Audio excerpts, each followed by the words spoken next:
I'm Dr. Elizabeth Nace. And I'm Dr. Sean Joseph, and we are co-owners of Visual Processing Optometry.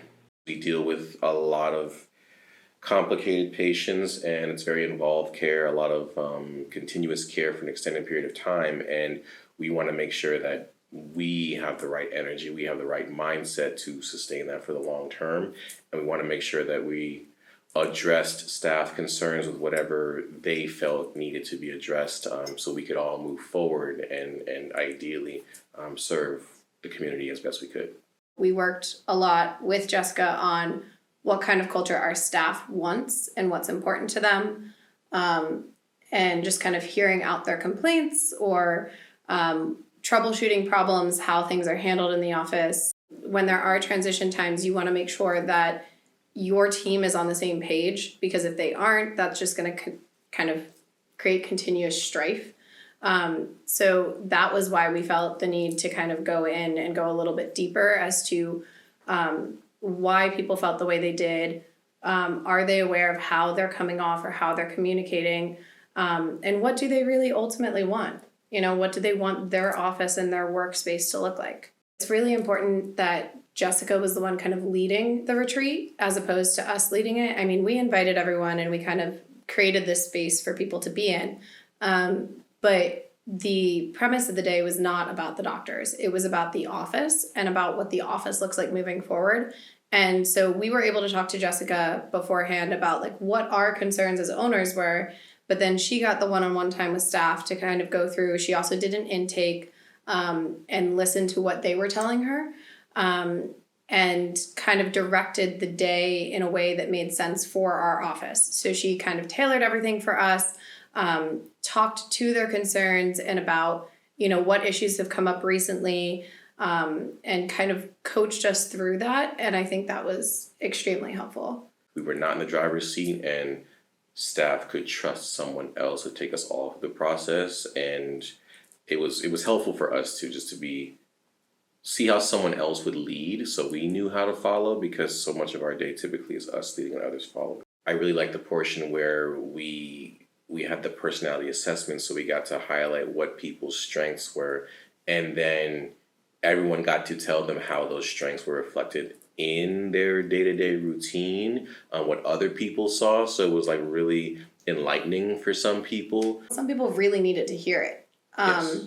There were, a lot of staff members who do a lot of things routinely that don't get recognized because it's just their personality, their job, they get things done.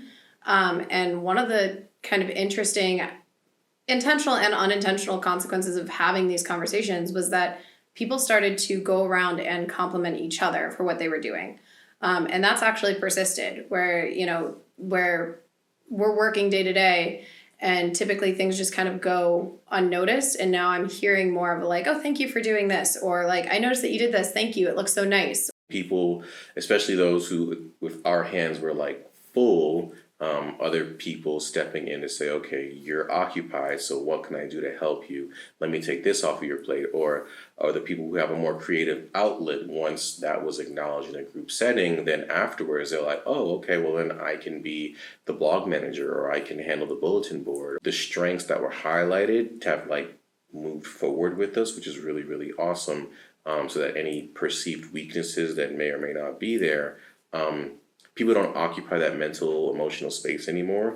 With Jessica, one of the things with the personality types and the communication styles, she's all about bringing out your strengths and making you a better version of yourself. So if you're working on yourself and you're able to come into work and then your work offers you a place for those strengths, we're going to cater your job to where you're better at it and pass off maybe pieces of your job that you just don't enjoy or don't thrive in.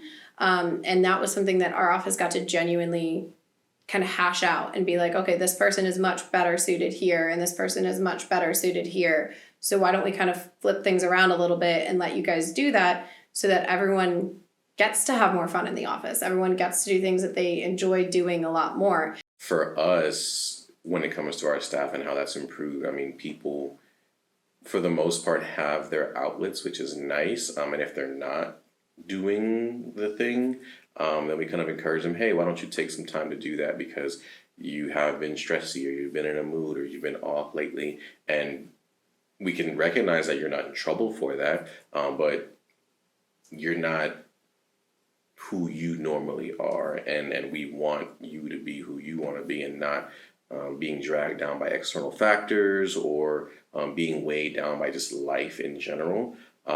So it's helpful when the people around us are autonomous. Now that like those lanes are open, that we're all of us are comfortable giving and receiving and having that feedback.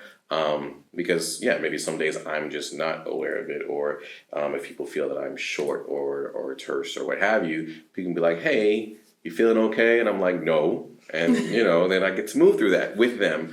So it's nice when we get to save space for each other. Jessica's the happiest person I know. Ever. She has more energy in her little tiny pinky finger than I think I have my whole body. Can definitely flip the energy of a room. In a second, in a heartbeat. Yes, if there's any kind of like, I don't know, not tension or just like blah. She's like, hey, what's going on here? What's the get? Let's tap it out. Let's tap it out because that's not working for us right now. And it's really awesome. The thing is though, is she does meet you where you're at. If you're in a place where you need some calm and need some quiet, like she'll meet you where you are, and then she leaves and you realize that your mood went up like 4 levels. We are doctors, we are busy. We have lots of things on our mind, but to be able to use her energy and her knowledge and her expertise and kind of take advantage of some of that to get to where we want to be and meet the people that we need to meet and help more people, that's everything we try to do. There's always like something, I don't want to say just positive, but like just something like mind expanding where it's like, ooh, she took me to a place I didn't expect to go, whether it was like mentally, emotionally, spiritually.